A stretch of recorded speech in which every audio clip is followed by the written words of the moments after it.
the mayor of the city of Indianapolis, Joe Hogsett.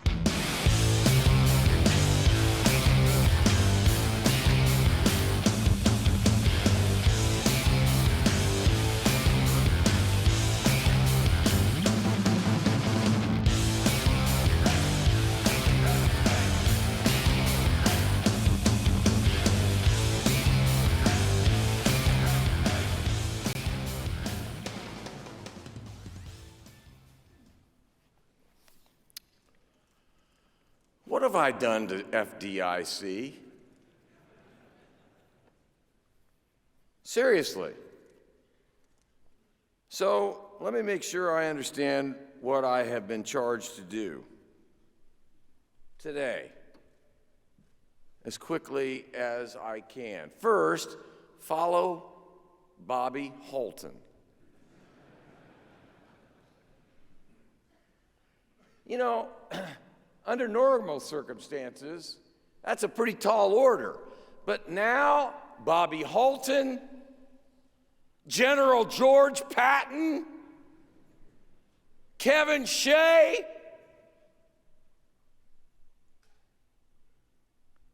thanks a lot. And welcome to Indianapolis. Welcome back to Indianapolis. We're glad to have you back, taking place finally in the more traditional month of April for the first time since 2019. And we're glad that you're here. It would be remiss of me if I didn't mention how proud I am of Indianapolis' own Chief Ernest Malone and all firefighters from the city of Indianapolis with us today. Let's give it up for IFD.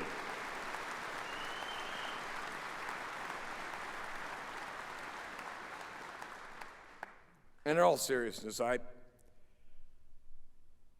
can't forget to thank Bobby Holton, my dear friend of, 6 or 7 years now. And I thank him for a lot of different reasons, not the least of which is you all know him well enough to know that he wouldn't allow me to forget to thank him, or I'd pay hell. Every year, he gives me a hard time about my brief remarks. He says to me, Joe, they're waiting for me. So just go out there and give them a wave and then sit the hell down. So let me just try to keep it short. It is the first time that we come back together after a difficult 2 years plus. If this is the first time you are joining us at FDIC here in the city of Indianapolis, you are in for one-of-a-kind convention experience with your brothers and sisters in the fire service. For over 20 years, this city, our city, Indianapolis, has welcomed tens of thousands of firefighters, fire department leaders, vendors, guest speakers, and more to this, our annual conference. And it is one that Indianapolis is so proud of. In 2019 and 2020, the FDIC had to make unique and special accommodations due to the pandemic. But now we are back in full force, and I say it's about time. Over the last 2 years, here's the truth. American communities have relied on public safety in ways that we've never seen before.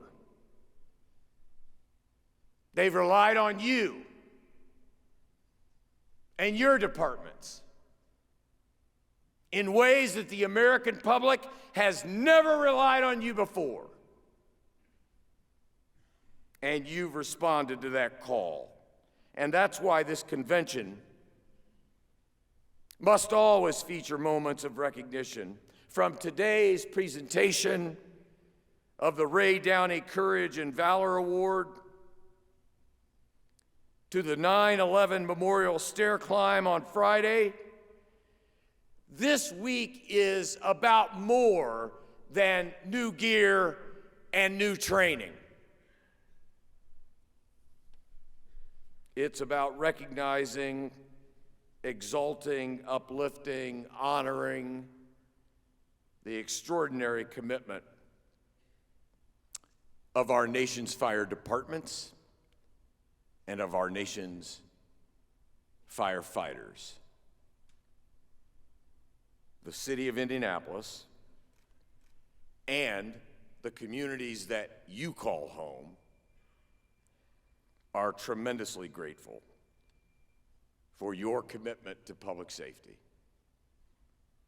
And for over 2 decades, Indianapolis has enjoyed demonstrating that gratitude by hosting the FDIC. We are thrilled that you all have come back for yet another year. And as the mayor of Indianapolis, let me close by saying what I must say every time I address this august body. In fact, if I didn't say this, I'd probably be impeached. While you are here, throughout this entire week, spend lots of money.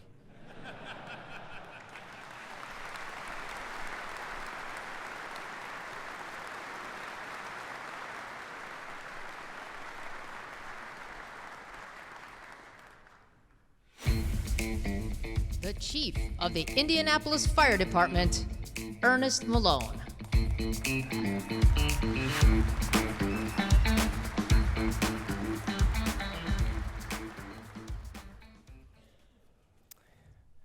Well, good morning. That's the part where you say good morning back. Don't be rude. No, thank you for being here. Welcome home, man. We're so glad to have you back here. On behalf of the 1,300 men and women of the Indianapolis Fire Department, it is my pleasure to welcome you back to Indianapolis. We are honored to have you here, and we could not be more proud than to once again host the greatest conference in the world, the Fire Department Instructors Conference. While you are here, please consider yourself part of our firefighting and emergency services family. Those who proudly serve our great city are eagerly waiting to assist you in any way possible. If we can be of service during your visit, please just ask, and I'm sure we will find a way to make your stay here an enjoyable, educational, and rewarding experience. You know, the Indianapolis Fire Department is a performance-driven, full-service, all-hazard mitigation public safety agency. Our organization's mission is to save lives, protect property and the environment, and serve our community with courage, commitment, and compassion. Our promise is to provide what we call CPR. For us, that means courteous, professional, and respectful service to every citizen and visitor to Indianapolis. I would like to take a moment and recognize the 294 Indianapolis firefighters currently on duty protecting us while we are right here in this building. Please give them a hand, they deserve it.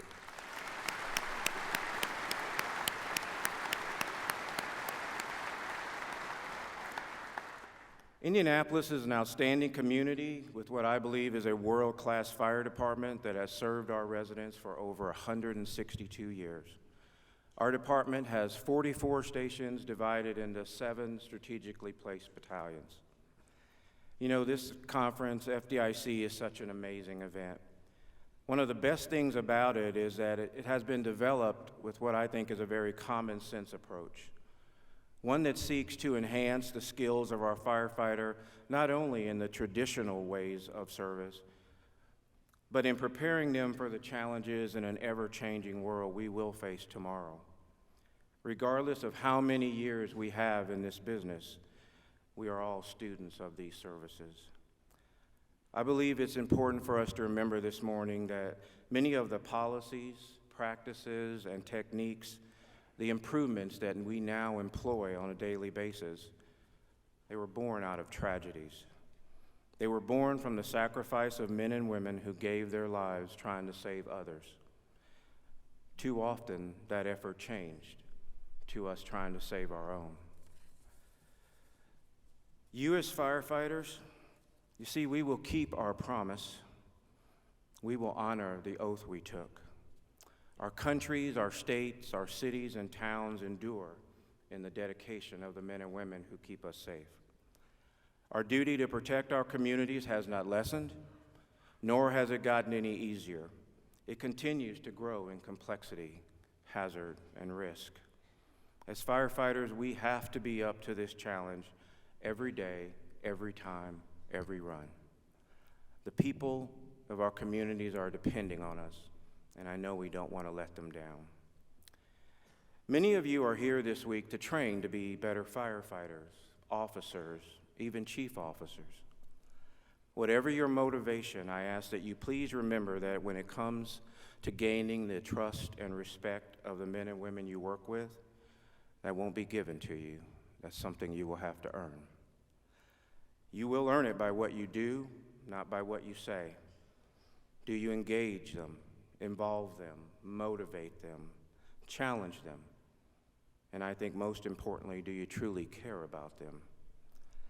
Oftentimes what we see in people depends mainly on what we look for. Let's look for the best in people. In my opinion, being a leader has everything to do with them and very little to do with us. It has been said that it takes courage to stand up and speak. Well, it also takes courage to sit down and listen. To truly lead people, maybe we should try standing behind them. Your future as a leader in our profession can only be determined by you and the firefighters you guide, protect, and serve. You know, when I speak to officers in our organization, I often remind them that I don't want you to lead by showing examples of your power. What I'm asking you to do is lead by showing the power of your example. Making a few mistakes now and then, I think that's okay. It's certainly better than continuously faking perfection. We don't have to be perfect to inspire others. Let's hope that we inspire others in how we deal with our imperfections. Don't let your achievements change who you are. Instead, let them reveal the person that you are. You know, throughout our existence, many things in life have seemed impossible until somebody did it. Every accomplishment begins with a decision to try. Don't be afraid to try. Many of us never run enough on our first win to find out that we have a second. We tend to judge others by their behavior, but we kind of give ourselves a pass and we judge ourselves by our intentions. Please stay positive and don't be afraid to let your love for our job show. Others will feed off your enthusiasm and your energy. And you know, whenever possible, make every effort to avoid constantly negative people. They seem to have a problem for every solution. But even with them, remember that we don't treat people as bad as they are in those situations. We treat them as good as we are. Years from now, make sure that you can say you chose life. You didn't settle for it. Our fear should not be of failure, but maybe it should be at succeeding at things that don't really matter. One day we will all just be a memory to those we lead, protect, and serve. I say let's do our best to be a good one. I am so honored to be the chief of an outstanding, progressive fire department such as IFD. I believe the professional manner in which our men and women operate is second to none, and I am so very proud to serve with them. Please feel free to visit any of our 44 stations and enjoy the hospitality of your brothers and sisters. Make sure to stop by our fire museum located at Local 416's Union Hall on Friday afternoon. Experience a piece of our history here in Indianapolis while maybe enjoying a refreshing beverage. Finally, I would just like to say thank you for what you are willing to do. See, it's not just what we do every day, it's when we show up. It's what we're willing to do. I would also ask that you please commit yourself to passing on the knowledge and experience you gain while attending this conference to everyone in your community and in your organizations that they weren't fortunate enough to attend and be here with us this week. It is our responsibility to continue development of both our incumbent members and to continue to pave the way for our new firefighters. You know, there is no passion to be found in settling for a life that is less than we're capable of living. You know, I'm not one that believes we can go back in time and start a new beginning. But I do believe that anyone can start today and make a new ending. I'm not asking that you believe in my or any other person's ability to better our profession, folks. I'm asking that you believe in your ability to do so. Thank you again for being here. If you see me out and about during the week, please step up, say hello. I'd love to talk to you and get to know you. Enjoy your training, and welcome back. Thank you.